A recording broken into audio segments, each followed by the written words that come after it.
30 tahun kena cancer tanpa tanda-tanda. Gini ceritanya. Usia 30 tahun kena cancer. Anda nggak salah dengar. Ketahuannya positif bulan apa? Bulan Mei akhir. Gara-garanya lemes. Ada klien kita datang, itu ternyata setelah kita ngobrol-ngobrol, dia adalah klien dari tahun 2020. Jadi seperti biasa, teman kita ini pergi mandi ya, kemudian kok pas meraba testis bagian kiri dan testis bagian kanan, kok beda gitu. Testis bagian kanan lebih lembut, testis bagian kiri kok keras gitu loh. Langsung dia, oh kayaknya ada yang aneh nih. Langsung dia ngajak istrinya, kita ke rumah sakit yuk. Saya mandi. Seperti biasa mandi kan terlambat. Terus saya pegang di bagian kiri saya di sini. Ini keras. Selama ini nggak pernah ngerasa, nggak pernah megang gitu. Enggak. Kan sabunan. Iya, cuma ya, hari itu terlambat terus merasa aneh. Oh ini keras. Sakit kerasnya kayak cakap telur. Oke. Ya aneh nih. Keras deh. Udah keras. Benar ternyata ada pertumbuhan sel normal di dalam testis kiri. Dan itu setelah istilahnya biopsi ganas. Singkat cerita, teman kita ini dinyatakan menderita semacam perkembangan sel yang tidak normal di daerah testis kirinya, atau yang kita sebut sebagai cancer tadi. Nah, akhirnya dari situlah yang bersangkutan harus menjalani yang namanya kemoterapi. Kemoterapinya cukup lumayan ya, 8 kali. Cukup terkejut sih, karena Pokoknya sebelum vonis itu rutin. Jadi masalah pinggang gini tuh hampir nggak ada. sakit pinggang nggak ada. Nggak ada.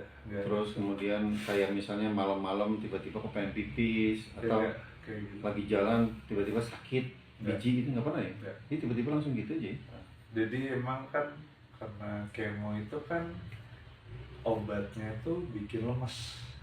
Iya kan, menyerang semua sel sehatnya, Jadi saya coba riset bukan hanya dulu. sel. Tidak ada tanda-tanda yang mengawali apa misalnya sakit terlebih dahulu, atau sakit bagian perut bagian kiri, atau testis bagian kiri, itu nggak ada tanda-tandanya sama sekali. Nah ini yang kita takutkan ya. Jadi ini menjadi peringatan bagi kita juga bahwa kita harus aware dan sadar bahwa kadang-kadang bukannya tidak secara tiba-tiba, tapi mungkin kita tidak dibekali keilmuan. Kedua, kita jarang itu yang namanya melakukan yang namanya pemeriksaan atau scanning tubuh. Salah satunya adalah dengan peregangan, stretching. Karena ketika ada ketegangan dalam tubuh, maka di situ juga yang kita mengalami yang namanya hambatan di tubuh tersebut. Nah, jadi bagaimana dong untuk kita yang memang tidak pernah olahraga, makan makanan sehat dan lain-lain. Nah, ini peringatan juga buat diri saya dan buat teman-teman yang lain bahwa olahraga sangat penting, kemudian juga makanan dan nutrisi sangat penting, dan pemeriksaan secara berkala ke dokter atau ke pihak-pihak memang yang kita yakini sebagai ahli. Nah, saya pernah membaca sebuah jurnal ya, sebenarnya untuk penanganan cancer itu di luar negeri itu sudah banyak ditinggalkan ya, yaitu dengan kemoterapi. Nanti teman-teman yang setuju dengan kemoterapi atau yang tidak setuju dengan kemoterapi silakan komen ya di akun ini. Nah, ditemukan dalam sebuah jurnal yang pernah saya baca, 98% makhluk hidup, termasuk sapi ya, termasuk kambing dan lain-lain, itu ditemukan yang namanya sel yang berkembang secara tidak normal, atau kita menyebutnya ya sebagai cancer tadi. Ya, ini jurnal ilmiah ya.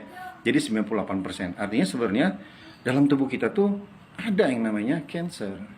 Cuman yaitu balik lagi, bagaimana kita misalnya menangkal itu dengan berbagai nutrisi yang bergizi, kemudian olahraga, dan sering-sering harus memang punya aware. Walaupun saya nggak percaya sih, tidak ada penyakit yang secara tiba-tiba. Mungkin kita nggak aware aja. Nah, ini juga selalu waspada bahwa kita bisa terserang penyakit di usia berapapun. Bahkan sekarang banyak sekali usia lebih muda lagi banyak yang gagal ginjal. Nah, artinya ini menjadi peringatan bagi kita semua. Bahwa lifestyle kita hari ini, tidak olahraga, rebahan, makan makanan yang tidak sehat, itu bisa menjadi pemicu cancer yang lebih besar. Ini peringatan buat saya.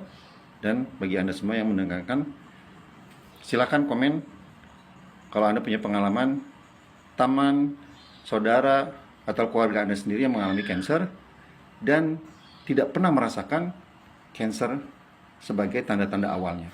Terima kasih. Tadinya saya, gelisah. Kemarin tuh, tadi malam ya, masih ya kayak, aduh, gini dulu kali. Kayak gitu. Sedangkan kan biasanya kalau saya sebelum kemo, telentang gini aja nyaman. Telentang gini aja nyaman. Setelah di kemo jadi kepala lumpuhnya. Kayak gitu. Banyak ketegangan kayak ini. Nah, sudah cover ini. Kayak gitu. Tapi jangan olahraga berat dulu. Fokus stretching. Cari karet.